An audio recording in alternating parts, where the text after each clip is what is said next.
তিলিয়ামুড়া এলাকায় একটি গাড়ির সঙ্গে আরও একটি গাড়ির সংঘর্ষে ঘটনাস্থলে এক ব্যক্তির মৃত্যু।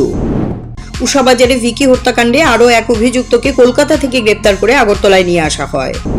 সব মিলিয়ে ভিকি হত্যাকাণ্ডের সঙ্গে জড়িত থাকার অভিযোগে মোট ৩ জনকে আটক করতে সক্ষম হল পুলিশ। বিদ্যুৎ চপলতার কারণে ধর্মনগরে বাড়ছে চুরির ঘটনা, সাধারণ মানুষের মধ্যে ব্যাপক ক্ষোভ। আগরতলা রেল স্টেশন থেকে আবারও গাঁজা সহ বিহারের 2 যুবক আটক, জিআরপি তাদেরকে আটক করে।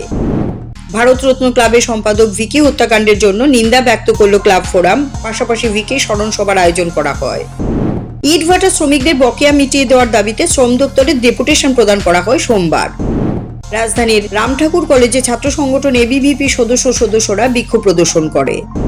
নেশার হাত থেকে মানুষদের দূরে রাখার উদ্দেশ্যে সচেতনতা কর্মসূচির আয়োজন করে রাজধানীর বাণী বিদ্যাপীঠ স্কুলের ছাত্রীরা। পশ্চিমবঙ্গে লোকসভা নির্বাচনে ত্রিপুরা প্রদেশ বিজেপির নেতৃবৃন্দের প্রচার কর্মসূচি অব্যাহত রয়েছে।